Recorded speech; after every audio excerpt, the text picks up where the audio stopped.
Commander Elias Vance woke up face down in the mud with the taste of blood in his mouth and the smell of something rotten filling his nose. His whole body hurt like someone had set fire to his nerves, and the back of his skull throbbed with a deep and terrible ache that made it hard to think straight. He tried to move his arms, but they felt like they belonged to someone else, and for a long moment he just lay there in the wet dirt and listened to the strange sounds of an alien jungle coming. Alive around him, birds that were not really birds screamed somewhere in the canopy above, and something large moved through the undergrowth maybe 50 meters to his left, and the air itself seemed to hum with the buzz of insects he could not see. Slowly and with great effort, Elias pushed himself up onto his hands and knees. The world spun around him, and he had to close his eyes and breathe deep to stop himself from throwing up. When he opened his eyes again, he looked up at the sky and saw it was the color of a fresh bruise, all purple and yellow and streaked with clouds that moved too fast in winds he could not feel down here on the ground. There in that strange sky, getting smaller with every second, was the transport ship that had brought him here. He watched it disappear into the atmosphere and felt nothing at all, because there was no point in feeling anything about something he could not change. They had left him here to die. He knew that much for certain, even though his memories of the last few hours were foggy and broken like shattered glass. He remembered the court-martial. There was not really a court-martial, because there had been no lawyers and no witnesses and no record kept of the proceedings. He remembered Admiral Chen looking at him with cold eyes and telling him that his refusal to follow orders had created an unfortunate situation that required an unfortunate solution.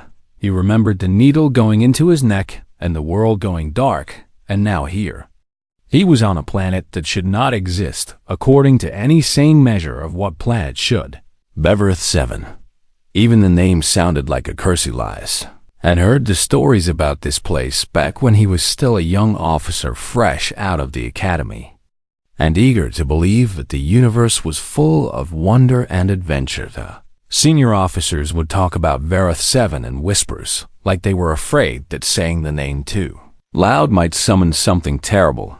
It was a jungle moon orbiting a gas giant in a system so far from civilized space that it took 3 jump gates just to get there. The Dominion had tried to colonize it once about 200 years ago, and the colony had lost it exactly 9 days before something in the jungle had killed every single person there. They had tried again 50 years later with better weapons and stronger walls, and that colony had lasted 11 days. After that, they had given up on colonization and started using Vera 7 for a different purpose. They used it as a dumping ground for the people they wanted to disappear. No trial and no execution, and no record of what had happened to them. Just a one-way trip to a moon where nothing survived for long, and where the jungle would eat the evidence of whatever crimes the Dominion wanted to hide. And now Elias was one of those people. He forced himself to stand up even though his legs felt like wet rope and his head was still spinning from whatever drug they had used to knock him out. He looked down at himself and took stock of what he had: one torn uniform that had once been the proud gray and blue of a Dominion fleet commander, but was now covered in mud and ripped at the shoulder where someone had handled him roughly. 1 pair of boots that were still in decent shape, thank God, because he knew he would be dead within hours without them. No weapons, no supplies, no food or water or medicine or tools, nothing but the clothes on his back and the knowledge in his head and the stubborn refusal to die that had gotten him through every hard thing he had ever faced in his life. The jungle around him was dense and dark and filled with shadows that moved in ways shadows should not move. Trees that looked like they were made of twisted metal rose up on all sides, and their branches were covered with leaves that were not green but a deep red color like dried blood vines hung down from the canopy, and some of them had thorns as long as his finger, and he knew without having to be told that those thorns were probably poisonous. Everything on Vera 7 was poisonous or venomous or sharp or strong enough to kill a man without even trying. The xenobiologists who had studied this moon from orbit had classified it as a Class X death world, which was their fancy way of saying that evolution had gone completely insane here and produced nothing but predators. There were no herbivores on Vareth 7. There were no gentle creatures that ate plants and ran away from danger. Everything here ate meat, and everything here was dangerous, and everything here was constantly fighting and killing and eating each other in an endless cycle of violence that had been going on for millions of years. And somewhere in this nightmare jungle, Elias Vance was going to have to find a way to survive. He picked a direction and started walking. He did not know where he was going, because everywhere looked the same, but standing still was not an option. The creatures of this jungle would find him eventually. And when they did, he needed to be somewhere defensible. He needed high ground, or a river, or a rocky outcrop, or something, anything that would give him even a small advantage against the things that hunted here. As he walked, he listened to the jungle and tried to learn its rhythms. The screaming birds went quiet whenever something big moved through the trees. Insects stopped buzzing when danger was close. Very air seemed to change temperature when a predator was near, like the whole ecosystem was holding its breath and waiting to see what would happen. Elias filed these observations away in his mind, because information was the only weapon he had right now. He walked for what felt like hours, and the purple sky slowly darkened toward night. He knew he had maybe 6 hours of daylight left when he started, and now the shadows were getting longer and the temperature was starting to drop. And somewhere in the distance, something howled. It was not a howl like any animal he had ever heard before. It was deeper and longer, and it seemed to come from everywhere at once, like the jungle itself was making the sound. Other howls answered it from different directions, and Elias realized that he was listening to a pack of something communicating with each other. They were hunting, and he had a very bad feeling about what they were hunting for. Started moving faster, and his eyes scanned the jungle for anything that looked like shelter, and then he saw a rocky outcrop rising up from the jungle floor maybe 200 meters ahead.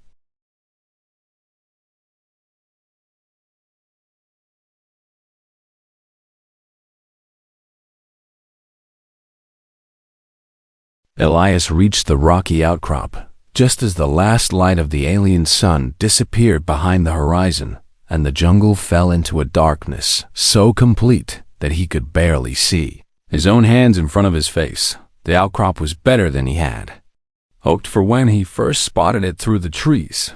It was a jumble of large boulders pushed up from the ground by some ancient geological event.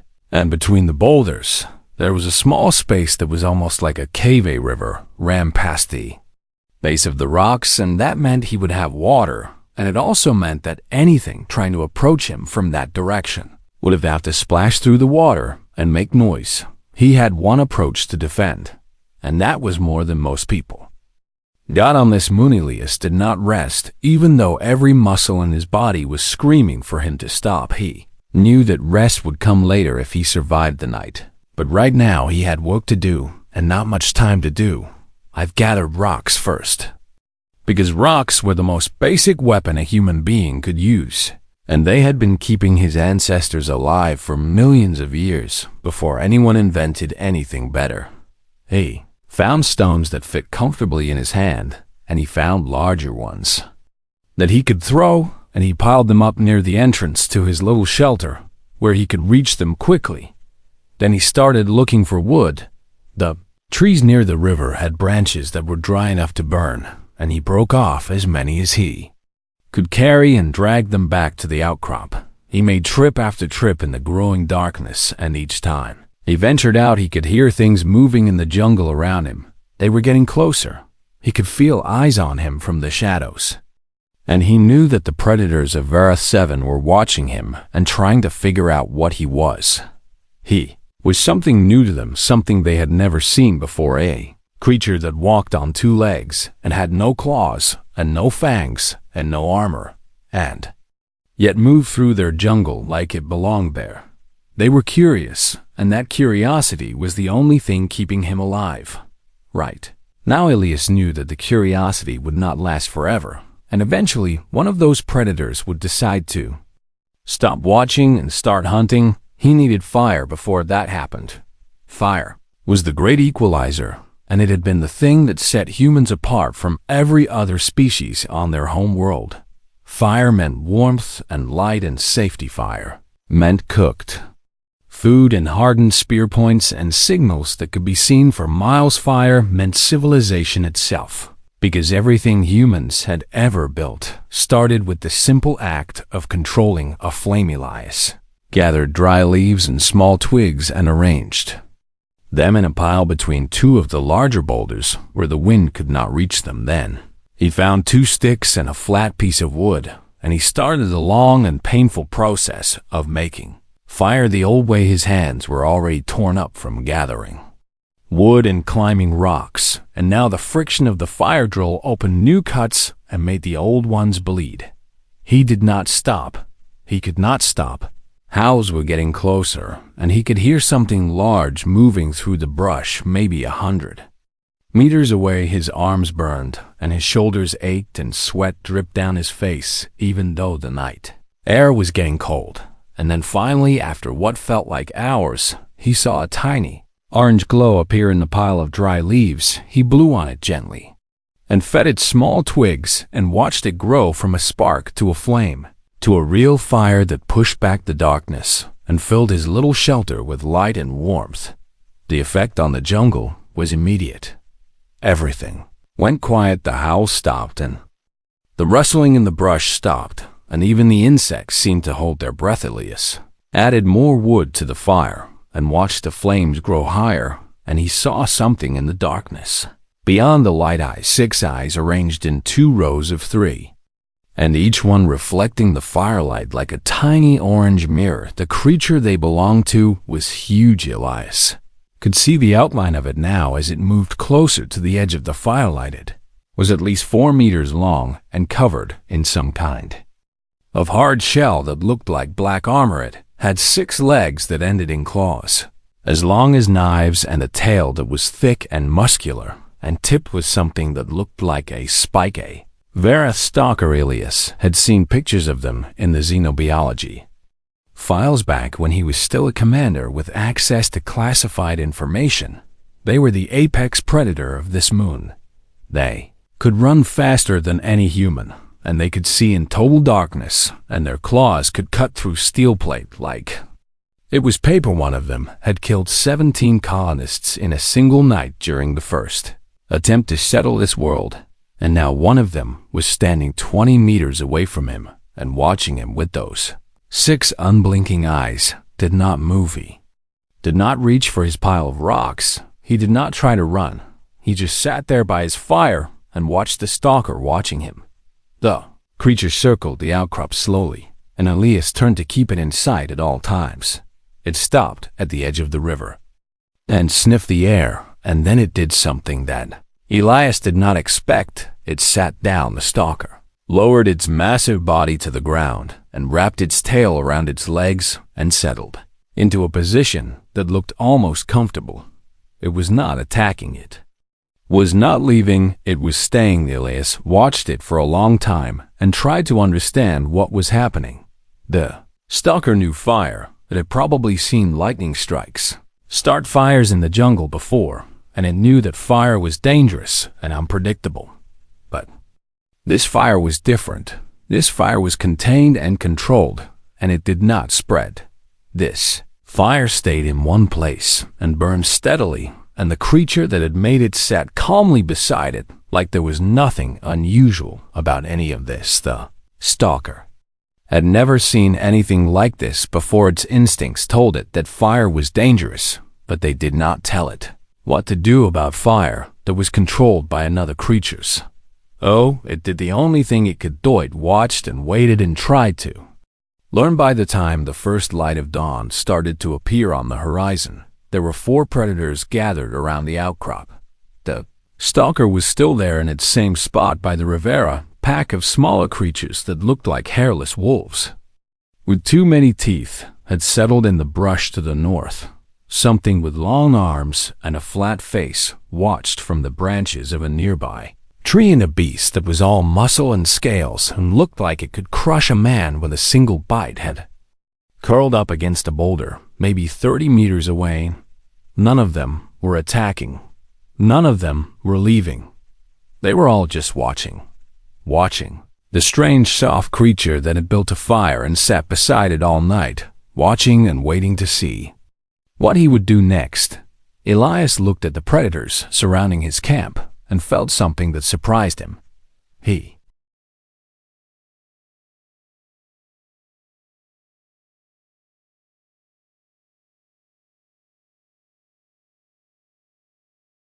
The days that followed were the hardest days of Elias Vance's life. He had survived combat, and he had survived torture, and he had survived the political games of the Dominion Fleet Command. But nothing had prepared him for the simple, brutal work of staying alive on a world that wanted him dead. Every day he woke before dawn, and every night he collapsed beside his fire with muscles that ached so badly he could barely move. But every day the camp got a little bit better. The first thing he built was a wall. He used the boulders that were already there as a foundation, and he filled in the gaps between them with smaller rocks and packed mud. It was not pretty, and it was not strong, but it was something, and something was better than nothing. The predators watched him work. The stalker that had appeared on the first night had not left, and now it had become something like a permanent fixture near the river. It would hunt at night and bring back kills that it ate noisily in the darkness, and then it would return to its spot by the water and settle in to watch the human build his walls. The other predators came and went, but the stalker, Stadius, started to think of it as his neighbor. The wall took him 5 days to finish, and when it was done he had a space about 10 meters across that was protected on all sides by stone and mud, and sharpened stakes that he had cut from saplings and planted in a trench outside. The wall was not much, but it was a fortress compared to what he had started with. The second thing he built was a shelter. He cut poles from young trees and lashed them together with vines and covered the frame with broad leaves that he layered like shingles to keep out the rain. The shelter had a raised platform for sleeping because he had learned quickly that the ground was not safe at night. Things crawled in the darkness, and some of them were small enough to squeeze through gaps in his wall, and he had woken up more than once with something venomous trying to climb into his clothes. The platform kept him off the ground, and the fire at the entrance to the shelter kept most of the crawling things away. The third thing he built was a weapon, and found a stone by the river that had a natural edge to it, and he spent hours chipping away at it with another stone until he had something that could cut it. It was not as good as a knife, but it was close enough with that crude blade. He shaped a straight branch into a spear, and he hardened the point in the fire until it was black and strong. The spear made him feel better, even though he knew it would not do much against a full-grown stalker. That there were smaller things in the jungle that a spear could kill, and those smaller things were made of meat, and Elias needed meat to survive. He started hunting on the 6th day. The first creature he killed was something that looked like a rabbit. If rabbits had scales and 6 legs and teeth that could bite through bone, it had wandered too close to his camp, and Elias had thrown his spear and caught it in the side, and then he had beaten it to death with a rock because it would not stop trying to bite him even with the spear sticking out of its body. Everything on this moon was vicious, right down to the smallest creatures. He skinned the thing with his stone blade and cooked it over the fire and ate it even though it tasted like copper and ash. The predators watched him eat. They had never seen anything like this before. They had seen other creatures kill and eat, but they had never seen a creature cook its food. They had never seen fire used as a tool rather than as a force of nature. Stalker was especially interested, moved closer to the camp that night, and lay down maybe 15 meters from the wall where it could see the fire and smell the smoke from the cooking meat. It did not try to take the food. It did not try to attack it. just watched with those 6 bright eyes and tried to understand what it was seeing Julius through.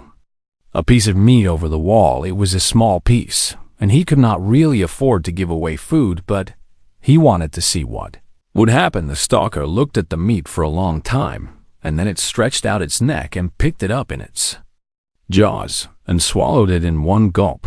Then it looked back at Elias and settled down in its spot and went to sleep. Something changed between them that night.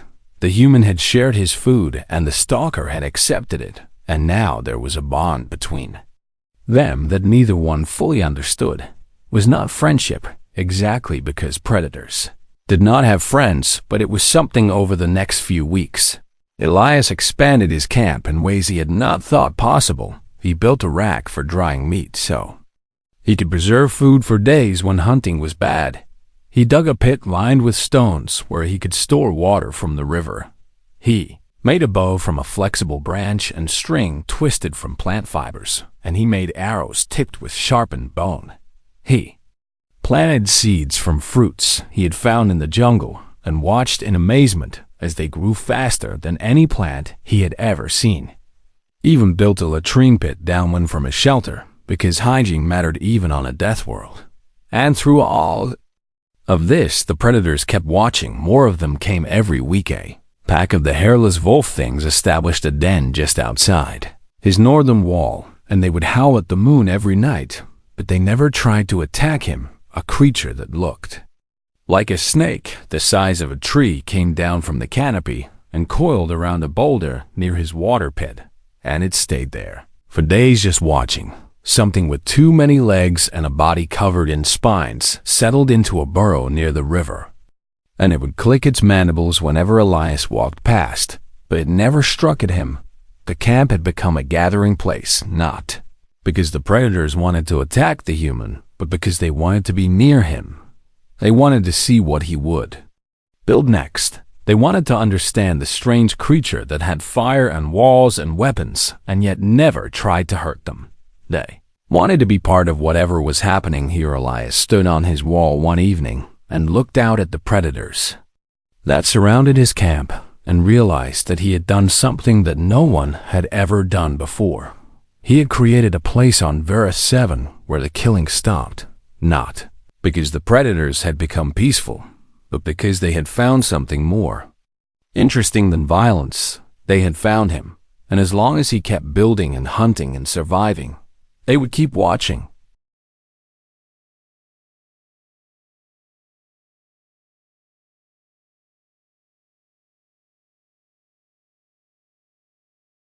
Three months after the Dominion left him to die on Varus 7, Commander Elias Vance woke up to a sound he had never heard before in all his time on the jungle. Moon silence, not the tense silence of predators stalking prey, and not the heavy silence that came before a storm, but a peaceful silence like the whole world was holding its breath in contentment.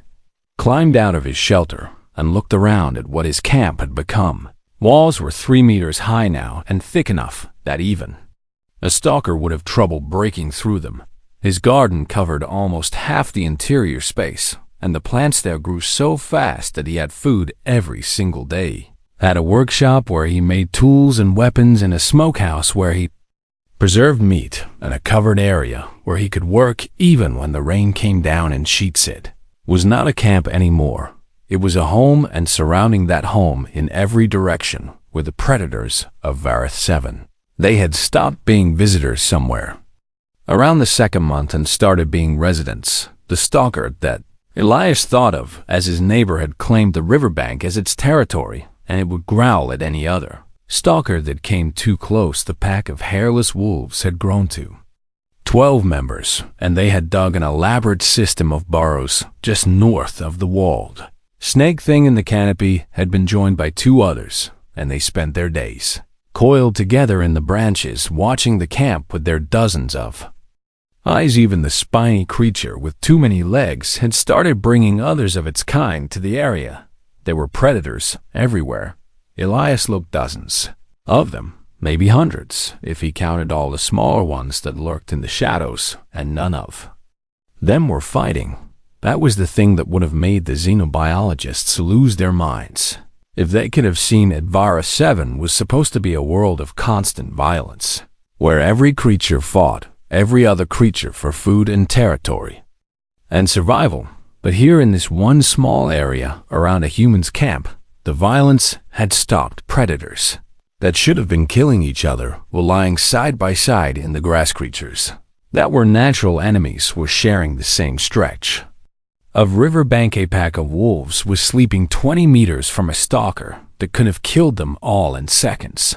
None of it made any sense according to the rules of nature, but it made perfect sense according to the rules of something else. Something that the predators felt in their bones, even if they could not put it into words. The human had created a place of stability in a world of chaos. He had created a place where the future was predictable. He had created a place where you knew what was going to happen tomorrow, because tomorrow would be the same as today. And on a world where every moment could be your last, the predictability was more valuable than food or water or shelter. Predators had figured out that staying near the human was safer than staying away from him, not because he protected them exactly, but because his presence created a kind of truce. No one attacked anyone near the camp, because no one wanted to disturb what the human was building. No one wanted to be the one who broke the peace and ruined everything. It was like they had all made an unspoken agreement without ever talking to each other. This place is different. This place is special. Do not mess it up. Elias tested the boundaries of this new arrangement carefully. Over the weeks that followed, he started leaving food scraps outside his wall and watched as predators that should have fought over them instead waited their turn. He walked among the predators during the day, and none of them so much as growled at him. He even tried touching the stalker once, reaching out slowly and placing his hand on its armored flank, and the massive creature just looked at him with those 6 eyes and went back to sleep. Something had changed in the relationship between the human and the beasts. He was not their prey anymore. He was not their enemy, was not even their friend exactly, because friendship implied equality, and there was nothing equal about what was happening here. He was something else. He was the center. He was the reason the peace existed. He was the thing that held everything together. One day a creature came to the camp that changed everything. It was a shrike, which was what Elias had started calling the hairless wolf things because of the shrieking sound they made when they howled. This shrike was not like the others. It was limping badly, and one of its back legs was torn open and bleeding, and it was making a sound that was almost like crying. It had been hurt in a fight somewhere out in the jungle, and now it was dying. The other shrikes would not let it into their den because injured pack members were a liability. The other predators ignored it completely because a dying creature was not worth their attention. But the shrike did not give up. It dragged itself toward the camp, leaving a trail of blood on the ground, and it collapsed against the outside of Elias's wall and lay there. Whimpering, Elias watched it from the top of the wall and felt something twist in his chest. Could let it die. That would be the smart thing to do, because treating a wild predator's wounds was a good way to get your hand bitten off. But something in him could not just stand there and watch. He climbed down from the wall and walked out through the gate he had built in the south side. The stalker raised its head and watched him, but did not move. The other predators turned to look at him, but none of them approached. Elias knelt down beside the dying shrike and looked at its wounds. The leg was bad, but not impossible. The creature had lost a lot of blood, but it was still breathing. He could help it if he wanted to, if he was willing to take the risk. The shrike looked up at him with eyes that were full of pain and fear, and something else. Something that might have been hope. Elias made his decision.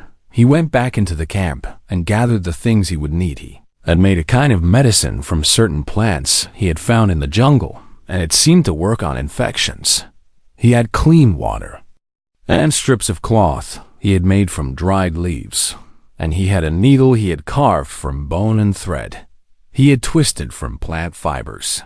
He brought all of this back to the dying shrike and he got to work. The creature did not try to bite him. It lay still and let him clean the wound and stitch it closed and wrap it in bandages. It whimpered a few times when the pain got bad, but it never once tried to hurt him. When he was done, Elias sat back and looked at what he had accomplished. The Shrike would probably live if the wound did not get infected, and if it lived, it would remember what the human had done for it. Other predators had watched the whole thing.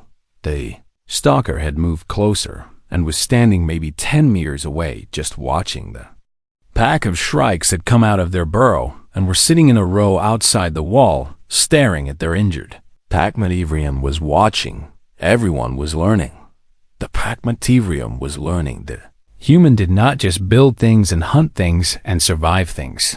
The human helped things. The human made things better. Human was not just the center of the piece.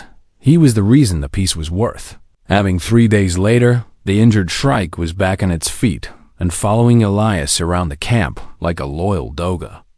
Week after that, the rest of the pack had accepted it. Back a month after that, there were no more fights near the camp at all. Peace had become permanent.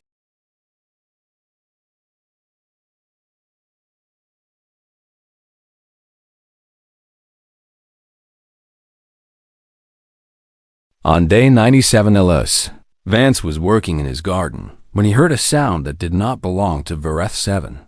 It was a low rumble that grew louder and louder until it became a roar that shook the leaves on the trees and sent ripples across the surface of the river. He looked up at the purple sky and saw something that made his heart stop. A ship, a Dominion transport ship, was descending through the clouds and heading straight for his location. For a long moment, Elias just stood there and watched it come down because he could not quite believe what he was seeing.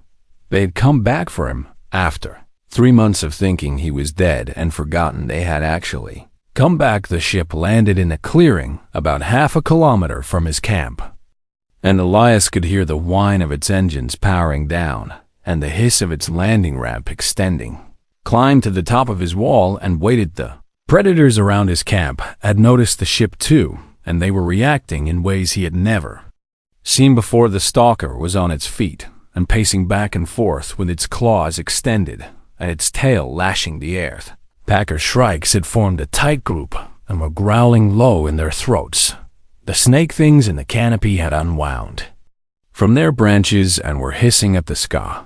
Even the smaller creatures that usually hid during the day had come out of their burrows and were making angry clicking sounds. The whole jungle was agitated. Something new had arrived, and it was not welcome. Elias watched as a squad of soldiers emerged from the ship and started making their way through the jungle toward his position. There were 6 of them, and they were wearing full combat armor and carrying plasma rifles, and they moved with the careful precision of people who expected to find nothing but bones. They were an extraction team, or maybe a cleanup crew. Either way, they had come to tie off loose ends, and Elias had a feeling that his survival was not part of their plan. He waited until they reached the edge of the clearing around his camp, and then he called out to them. "That's far enough." The soldiers stopped and stared at him. Team leader was a woman with gray hair and cold eyes, and she looked at Elias like she was seeing a ghost. "Commander Vance," she said in a voice that was carefully controlled, but could not quite hide her shock. "We were not expecting to find you alive." "No," Elias said, "I don't suppose you were." The team leader's eyes moved past him and took in the camp. Behind him, the walls and the shelter and the garden and the smokehouse.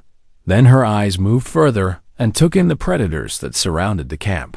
Stalker by the river, the pack of shrikes to the north, the snake things in the canopy, the dozens of other creatures that had gathered over the past 3 months and now formed a living perimeter around everything Elias had built. "What is this?" she asked. "This is my home," Elias said. The team leader was quiet for a moment, and then she straightened her shoulders and put on her official voice. "Commander Elias Vance," she said, "you are hereby ordered to surrender yourself to Dominion custody and return with us to face judgment for your crimes against the fleet." Elias almost laughed. "What crimes?" he As the ones we're going to make up later, the team leader said, honestly, Admiral, Chun wants this matter resolved, and he sent us to resolve it one way or another. She raised her rifle slightly. You can come with us willingly, or we can bring back a body. The choice is yours. Elias looked at the 6 soldiers with their armor and their weapons and their certainty that they were in control of this situation then. He looked at the predators surrounding his camp. The stalker had stopped pacing and was now standing perfectly still facing the soldiers with its 6 eyes focused and its body coiled like a spring.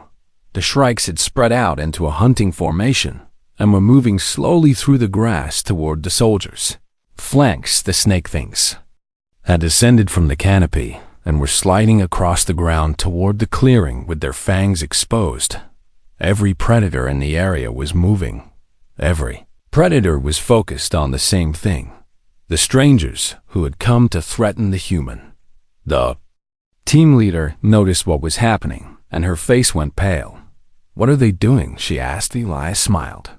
They're protecting me, he said.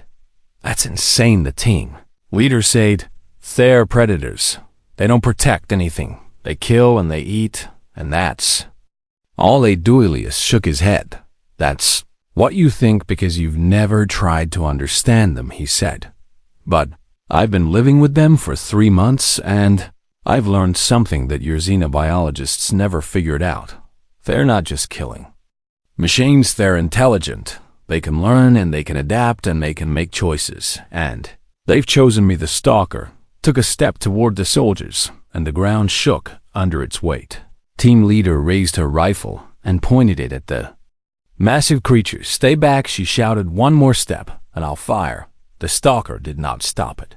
Kept walking forward with slow, deliberate steps, and its 6 eyes never left the woman's face.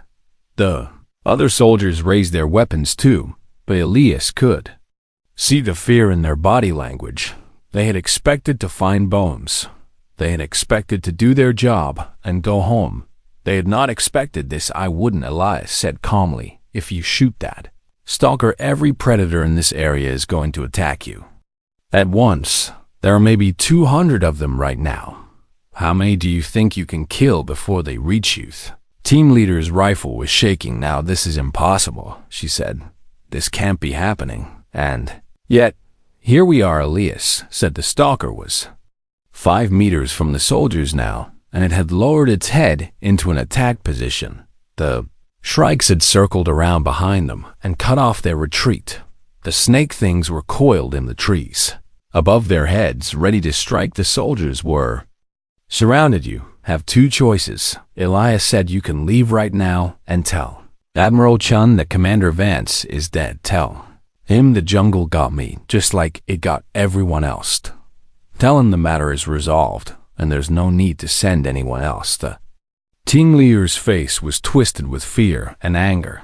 And if we don't, she asked, then you die here, Elias said. And when the Admiral sends another team to find out what happened to you, they'll die too. The team after that. This moon belongs to the predators now, and they've decided that I belong here too. For a long moment, nobody moved. The soldiers stood frozen with their weapons raised, and the predators stood frozen with their claws and fangs ready, and Elias stood on his wall and waited to see what would happen. Then the team leader lowered her rifle. Fall back, she said to her soldiers. We're leaving. They retreated slowly, keeping their weapons pointed at the predators until they reached the edge of the clearing. Then they turned and ran. Elias watched them go and listened to the sound of their boots crashing through the jungle until the sound faded away and was replaced by the roar of the ship's engine starting up again. The transport lifted off and climbed into the purple sky and disappeared into the clouds, and then it was gone. The predators relaxed. The stalker turned and walked back to its spot by the river and lay down. The shrikes dispersed and returned to their burrows. The snake things climbed back into the canopy. Everything went back to normal. Elias stood on his wall for a long time and thought about what had just happened. He had been left here to die, had been abandoned on a world where nothing survived. And he had not just survived. He had built a home. He had created peace. He had made himself so valuable to the predators of this moon that they were willing to fight for him. The Dominion had thought they were sending him to his death. Instead, they had sent him somewhere he could become something new, something that had never existed before, a human who belonged on a death world, a man that even predators would protect.